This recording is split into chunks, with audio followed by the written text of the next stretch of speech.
Silence is deafening when it follows the sound of a loaded gun hitting a marble table, especially when the most feared mobster in Chicago stands up, ignores the supermodels, and fiercely claims the terrified plus-size waitress trembling in the corner.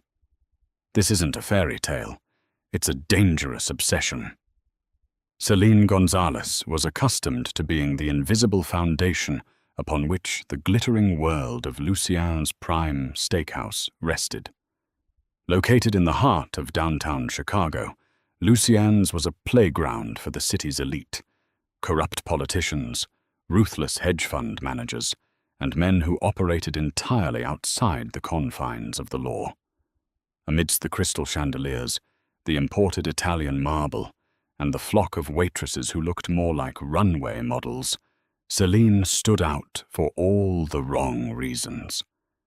She weighed 240 pounds, possessing a soft, thick figure that drew cruel whispers in a room entirely obsessed with sharp angles and hollowed cheeks. Bradley Wilkins, the general manager with a spray tan and a perpetual sneer, made it his daily mission to remind Celine of her place. "Keep to the shadows, Gonzalez," Bradley had hissed that very evening, roughly adjusting the collar of his suit as he cornered her near the kitchen doors. "You're on the perimeter tables tonight. The high rollers are coming in, and they don't want their appetites ruined before the Wagyu even hits the table. God knows why corporate hasn't let me fire you yet.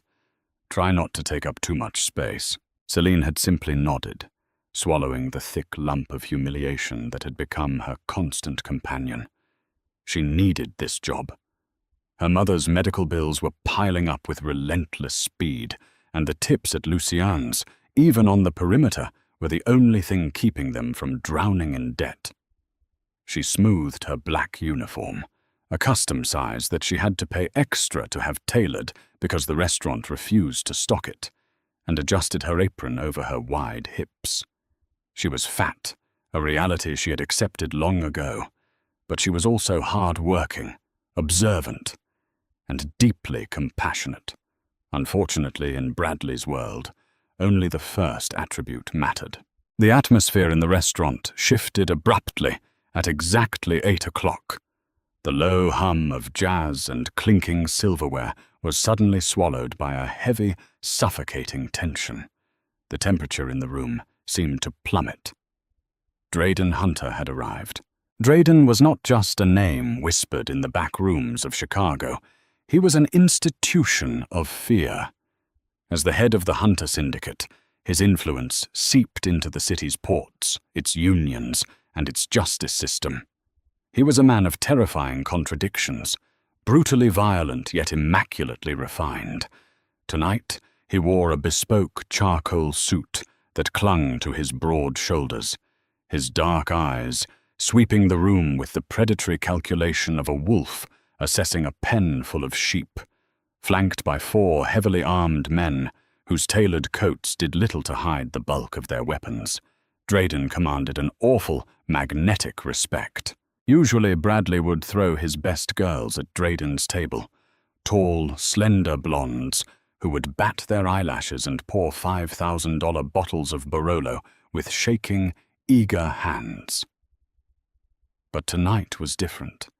Tonight, sitting exactly 3 tables away from Drayden's reserved booth, was Aaron Marshall. Aaron was a rogue operator, a mid-level crime boss who had recently been making bold, unauthorized moves against Hunter territories in the South Side. The air between the 2 tables crackled with lethal hostility. Bradley, a coward to his very core, panicked. He knew that if gunfire erupted, anyone standing near that table would be caught in the crossfire. His eyes darted around the room, skipping over his favorite waitresses before landing on the one employee he considered entirely expendable. "Gonzalez!" Bradley barked, his voice trembling as he grabbed Celine's arm. "You're taking the Hunter table." Celine's heart slammed against her ribs. "Mr. Wilkins, I'm not trained for the VIP section. You said I was on the perimeter." "I don't care what I said," Bradley hissed, shoving a silver tray into her hands. "Get out there. Pour the wine. Take the orders. And don't make eye contact.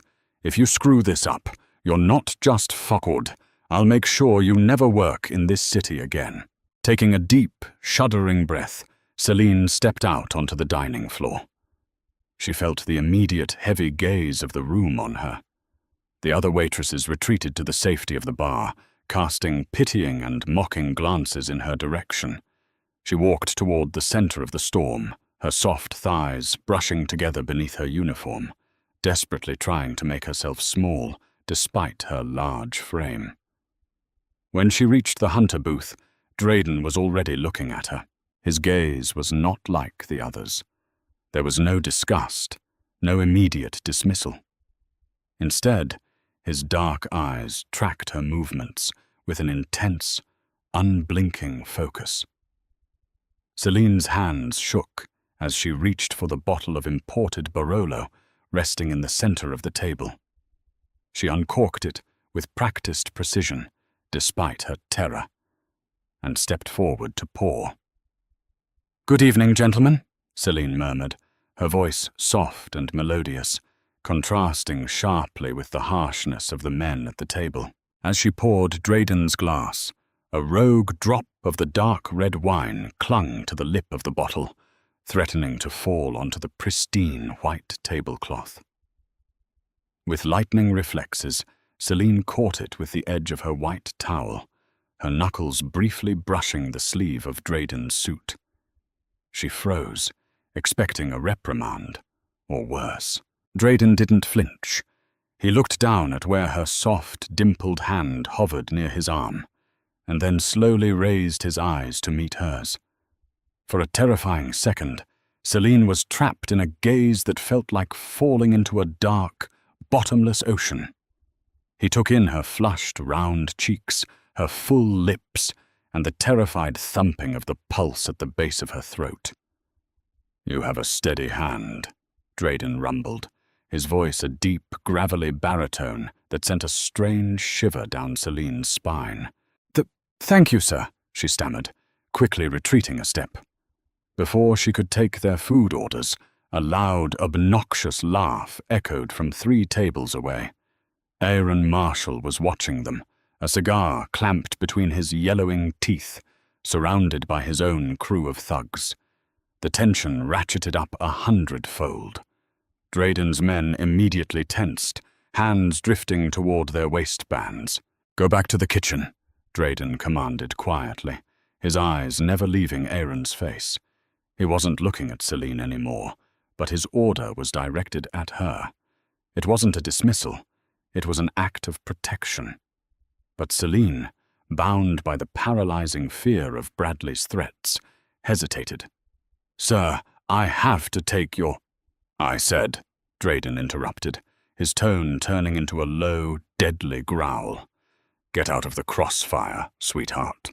The word sweetheart hung in the air, foreign and strange on the lips of a man known for ordering executions before breakfast.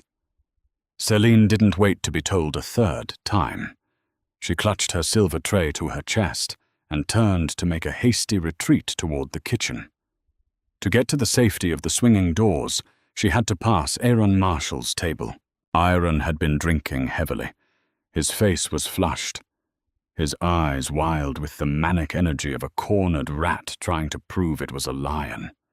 He saw Celine approaching, a frightened, heavy-set girl caught in the middle of a war zone. To a cruel man, weakness is a magnet. As Celine hurried past, desperate to escape the suffocating tension, Aaron casually swung his heavy, leather-clad leg out into the aisle. Celine didn't see the trap until it was too late. Her shin collided violently with his boot. With a startled cry, she pitched forward. Because of her weight, the fall was heavy and devastatingly loud. She crashed into a nearby service cart, sending a towering display of expensive crystal champagne flutes and an ice bucket crashing to the marble floor. The sound of shattering glass exploded through the restaurant like a bomb. Instantly, the jazz band stopped playing. diners froze, forks midway to their mouths. The entire room went deadly quiet, save for the echoing tinkle of a few rogue shards of crystal settling on the floor. Celine lay on the ground, pain radiating from her bruised knee and the palms of her hands, which had caught her fall on the sharp debris. Ice water and spilled champagne soaked rapidly into her black uniform, chilling her to the bone. Hot tears of absolute mortification pricked her eyes. She scrambled to pull herself up, her thick thighs slipping on the wet marble, making her look clumsy and pathetic in front of Chicago's elite. Aaron Marshall erupted into raucous, ugly laughter. "Jesus Christ!" Aaron bellowed, wiping a tear of mirth from his eye. "Watch out, boys. We've got a beached whale thrashing around. Someone call animal control before she breaks the foundation." His men joined in, their cruel laughter echoing in the silent dining room. From the corner of her eye, Celine saw Bradley Wilkins standing near the bar, his face purple with rage, already mouthing the words, "You're fired." Celine finally managed to push herself up onto her knees, staring down at her bleeding hands, wanting nothing more than for the floor to open up and swallow her whole. She was used to being invisible. Being humiliated under a spotlight was a torture she hadn't prepared for. Then the heavy sound of a chair scraping aggressively against the floor cut through Aaron's laughter. Drayden Hunter had stood up. He didn't walk. He stalked. Every ounce of the coiled, lethal energy he usually kept perfectly contained was suddenly unleashed. His men moved to follow him, but Drayden held up a single, raised hand. They stopped instantly. He walked alone into the center of the dining room. Aaron's laughter died in his throat. He shifted in his seat, suddenly realizing he had miscalculated. He thought he was just bullying a fat waitress. He didn't realize he had just lit a fuse. Drayden stopped right beside Celine, who was still kneeling in the puddle of water and broken glass. He didn't look down at her yet. His dead obsidian eyes were locked entirely on Aaron Marshall. Slowly, deliberately, Drayden reached inside his tailored jacket.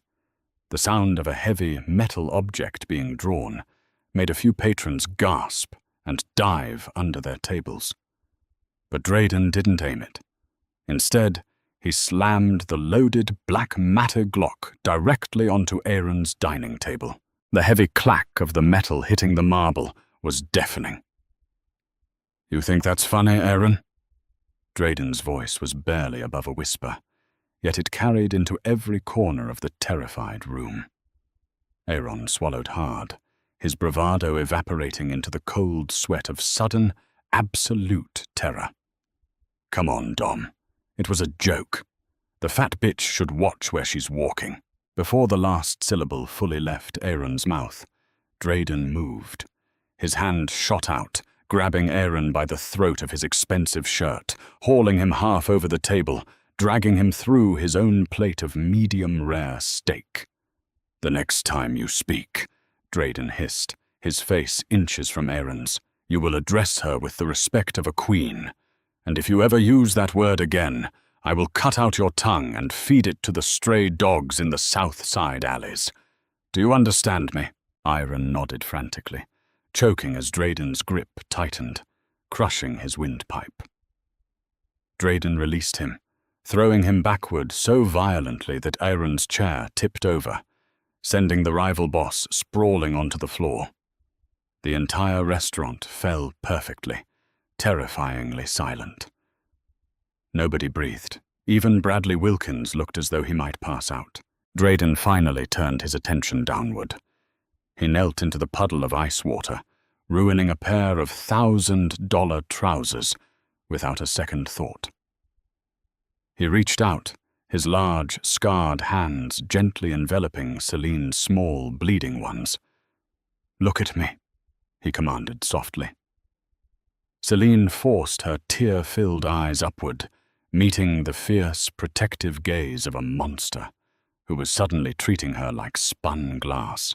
"You're bleeding," he said, his thumb brushing a shard of crystal from her palm. I'm so sorry," Celine sobbed quietly, the adrenaline and shame finally overwhelming her. "I ruined your dinner. I'm going to lose my job." Drayden let out a dark, humorless chuckle that sent a shiver through the room. He stood up, bringing Celine with him. He didn't care that she was heavy. He pulled her up effortlessly, his arm wrapping around her thick waist to steady her against his solid chest. She felt a startling rush of heat where his body pressed against hers. "You aren't losing anything," Drayden announced, his voice projecting across the room. He shot a lethal glare at Bradley Wilkins, who immediately shrank against the mahogany bar. "She doesn't work here anymore." Without another word, Drayden shrugged off his charcoal suit jacket. To the utter shock of everyone watching, he draped the expensive wool over Celine's wet, shivering shoulders, the jacket straining slightly but comfortably wrapping around her curves. "Wait!" Celine gasped, panic setting in as he began to steer her toward the exit. She planted her feet, a stubborn streak of pride suddenly flaring to life despite her fear. "What are you doing? I can't just leave with you. I don't even know you." The room collectively held its breath. No one said no to Drayden Hunter. Men had been buried in the foundations of skyscrapers for lesser offenses. Drayden stopped. He looked down at her, taking in her defiance, the way her soft jaw was set, the beautiful, tear-streaked roundness of her face. A slow, genuine smile, a terrifyingly rare sight, curved his lips. It wasn't a smile of anger. It was a smile of a predator who had finally found the exact treasure he had been hunting for. "My name is Drayden," he said, his voice dropping an octave, meant only for her ears but ringing loudly in the silent void of the restaurant. "And from this second forward, you belong to me. Now, walk out those doors with me, or I will burn this entire building to the ground with everyone in it, just to keep you warm." Stepping out into the crisp Chicago night, Celine felt the world spinning off its axis. A fleet of sleek, black SUVs idled along the curb, their engines purring like canned beasts. Drayden guided her with a firm, protective hand resting on the small of her back, treating her as though she were royalty rather than a ruined waitress wearing a damp, oversized suit jacket. His men moved in perfect synchronization, forming a human shield around them until she was safely tucked into the leather-upholstered back seat of the lead vehicle. Drayden slid in beside her, filling the space with his commanding presence. The scent of expensive cologne, dark cedar, and danger clung to him. As the convoy merged onto Lakeshore Drive, the neon lights of the city washed over the interior of the car, illuminating the stark contrast between them. He was an untouchable king of the underworld. She was a girl who had spent her entire life apologizing for simply existing. "My mother!" Celine blurted out, her voice shaking as the adrenaline finally began to ebb, leaving behind a cold, biting reality. "I can't just disappear. She's at Northwestern Memorial Hospital. She needs a transplant, and I'm the only one paying her bills." Drayden pulled a pristine linen handkerchief from his pocket and gently took her injured hands in his. He began dabbing at the tiny, stinging cuts on her palms with excruciating care. "Your mother's medical expenses are no longer your concern, Celine. As of 10 minutes ago, her entire balance was cleared. She has been moved to the private VIP wing, and the best specialists in the state are reviewing her case tonight." Celine stared at him, her breath catching in her throat. "How do you know my name? How do you know about my mother?" "I know everything that happens in my city," Drayden replied smoothly, his thumb tracing the soft curve of her wrist. I've watched you at Lucian's for months. I watched how that miserable manager treated you. I watched how you worked twice as hard as anyone else in that room, yet you always tried to shrink yourself down to make others comfortable. He leaned in closer, his dark eyes locking onto hers with an intensity that made her heart hammer wildly against her ribs. You are soft, Celine. You are warm, real, and substantial in a world full of hollow, plastic people who would sell their souls for $1. I never intervened because you never looked my way. But tonight, when you poured that wine and caught that drop, I felt your pulse. I saw the fire hiding behind your fear. And when Aaron touched you, Drayden's jaw clenched tightly, a muscle ticking beneath his sharp cheekbone as a shadow of absolute violence passed over his features. Nobody touches what belongs to me. I don't belong to anyone, Celine whispered, though the protest lacked conviction. A strange, terrifying thrill was blooming in her chest. For 24 years, her weight had made her a target of ridicule or invisibility. Society had loudly declared her unworthy of a fairy tale, yet here was the most powerful man in Chicago, treating her like a priceless treasure. You belong to yourself, Drayden corrected softly, a dangerous smile touching his lips. But your safety, your future, and your heart, those are mine to protect now. The convoy pulled up to a towering, heavily fortified penthouse building in the Gold Coast neighborhood. Within minutes, Celine was ushered into a sprawling sanctuary of floor-to-ceiling windows overlooking the glittering skyline, rich mahogany and modern art. A private concierge doctor was already waiting. He efficiently cleaned and bandaged her knees and hands, bowing respectfully to Drayden before silently exiting. After a hot shower in a bathroom larger than her entire apartment, Celine emerged wearing a silk robe she had found folded on the massive king-sized bed. It draped beautifully over her thick curves, the emerald green fabric complementing the rich tone of her skin. She found Drayden standing by the window, a glass of amber whiskey in his hand. He had discarded his tie, and his collar was unbuttoned, revealing a glimpse of scarred, muscular skin. He turned as she entered, and for the first time in her life, Celine saw raw, unfiltered hunger in a man's eyes, a hunger directed entirely at her, celebrating every inch of her plus-size figure rather than judging it. You look beautiful, he murmured, chuntering the room to stand before her. I'm fat, Drayden, she said softly, the lifelong insecurity rearing its head, daring him to deny the reality of her body. I'm not a supermodel. I'm not a trophy. Thank God, he growled, reaching out to cup her round cheek. I don't want a trophy. I want a woman. I want you. Before she could process his words, his phone buzzed harshly, shattering the intimate quiet of the penthouse. Drayden glanced at the screen, his expression instantly shifting from tender devotion to cold, calculating murder. What is it? Celine asked, a chill running down her spine. Aaron Marshall is a dead man, Drayden stated, his voice devoid of any emotion. He just made the final mistake of his miserable life. Aaron Marshall, driven by the bruised ego of a humiliated bully, had foolishly decided to retaliate. Word had reached Drayden's lieutenants that Aaron had dispatched a crew of hitmen to Northwestern Memorial Hospital.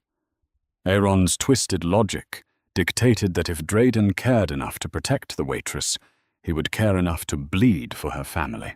It was a fatal miscalculation. Stay here, Drayden ordered, strapping a shoulder holster over his crisp white shirt. The monster had fully returned, cold and lethal. The penthouse is secured. Nobody gets on this floor without my men putting a bullet in them. I will be back before sunrise. Celine grabbed his arm, surprising both of them with the strength of her grip. "Drayden, he's going after my mother. I can't just sit here." He paused, looking down at her soft, determined face.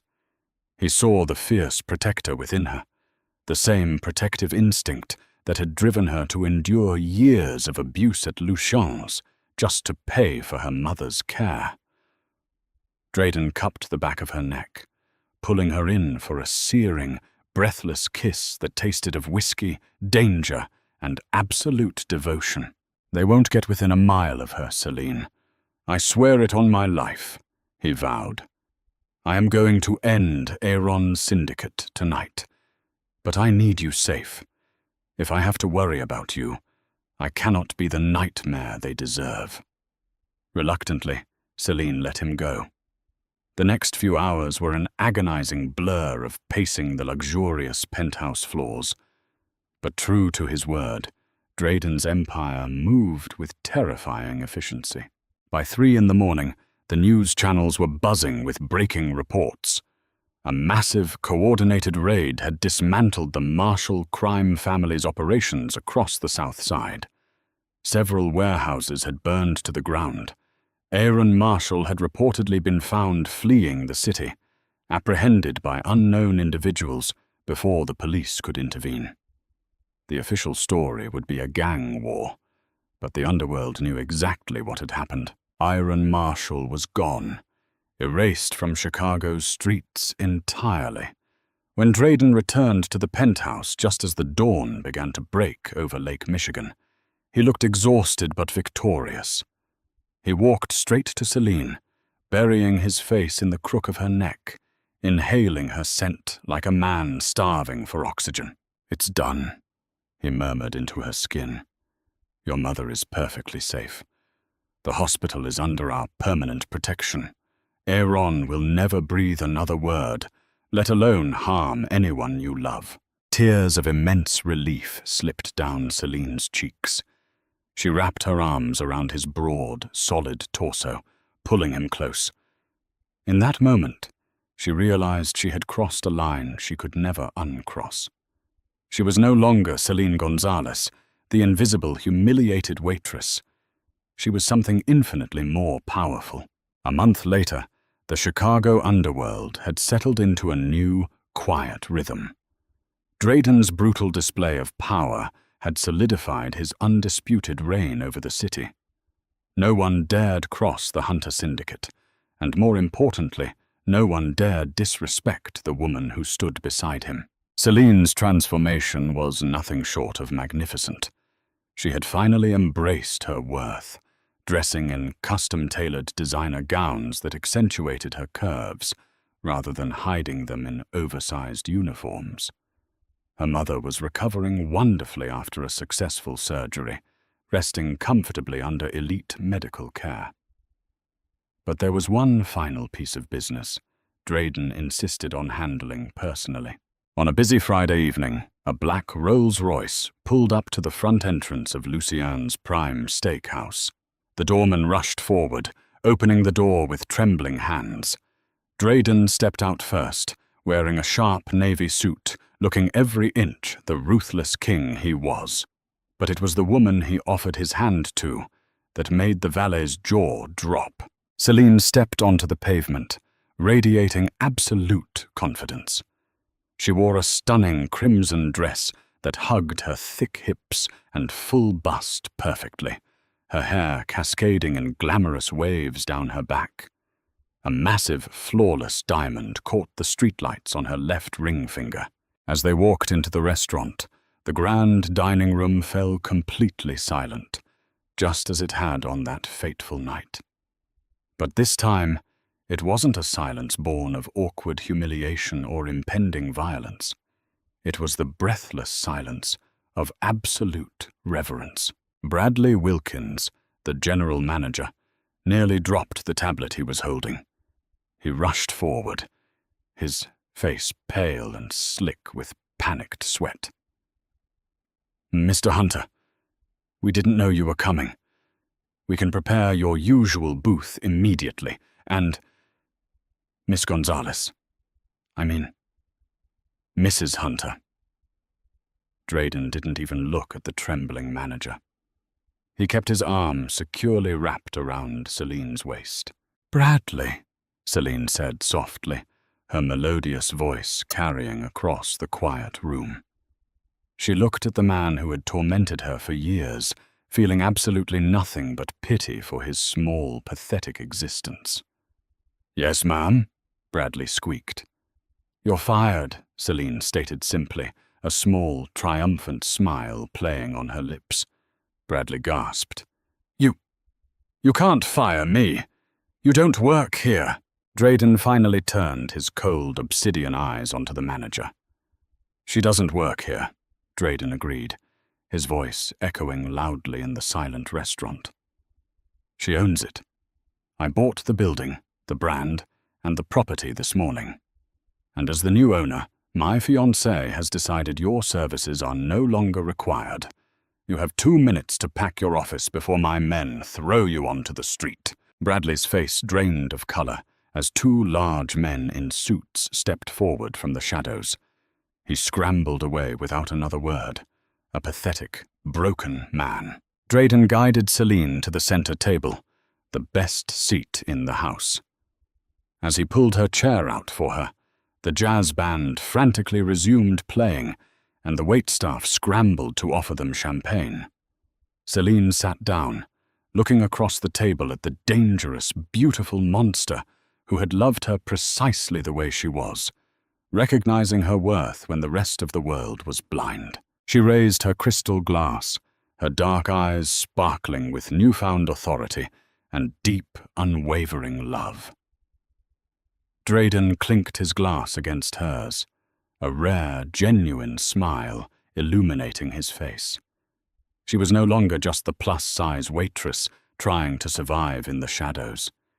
She was the indisputable queen of the Hunter Empire, and her reign had only just begun. If you loved this thrilling tale of power, romance, and fierce revenge, don't forget to hit that like button and subscribe to our channel for more incredible Mafia dramas.